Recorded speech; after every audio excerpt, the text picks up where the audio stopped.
No one's coming to save you. You're going to have to do it yourself. And it's lonely.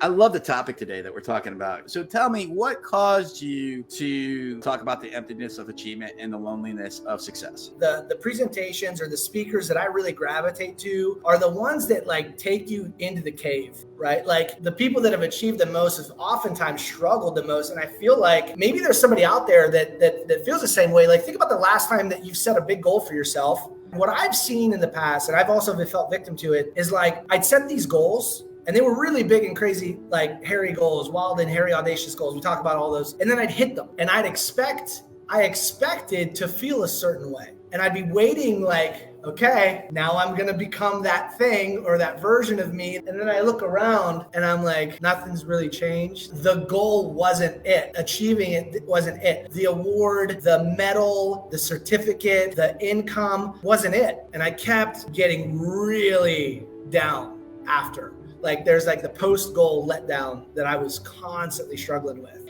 If that's not it, what is it? And I was having trouble finding it for quite some time. Well, Matt, I want to learn what you found from it, what you learned from that. When I set goals, I expect them to happen. If my mindset and my framework around it isn't right, then I'm back. I'm literally back at the same spot I was at before, and yet I've achieved more. And a lot of people like that are watching this may watch it. Like there may be some that are watching this that are getting inspiration from this conversation, but they turn this off and go back to their day and nothing happens. So there's like entertainment, but there's not really any transformation. Change, yeah. Right, any change.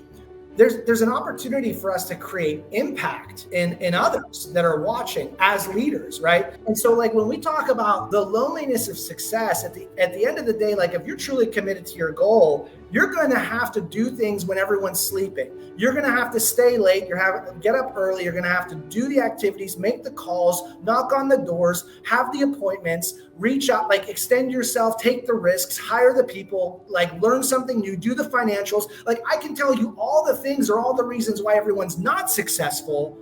And yet at the end of the day, like in order to scale up and level up and grow in your business, no one's coming to save you. You're going to have to do it yourself. And it's lonely. I don't think there's enough conversation in safe places around the struggle and the challenges. I've hit a lot of financial goals at the same time that my life was falling apart. There's times where I'm like, right now, I'm on a health and fitness journey and I'm not exactly where I want to be in business. Like we're in rebuild mode. We're in like startup mode again. It's always this. Always this. And then ups and downs. Yeah. And someone said, hey, small problems equal small paychecks. Big problems equal big paychecks. And that changed the way I saw all the problems. I don't have problems. I have paychecks, right? And so the moment problems go away, I stop getting paid because we are only paid to the proportion of the solutions we bring to the environment. You level up in what you can handle for sure. If you haven't subscribed to our channel yet, make sure that you subscribe and hit the bell icon.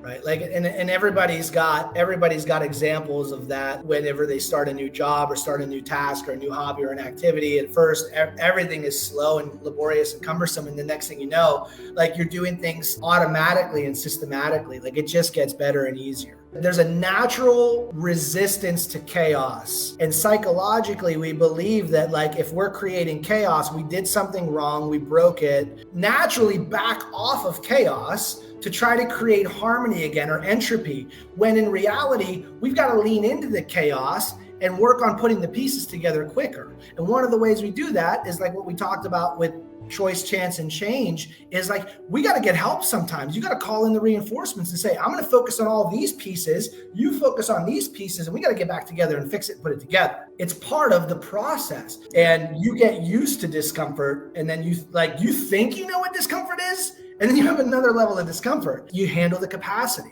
Learning how to like reframe that building of that capacity is as important as hitting the goal itself.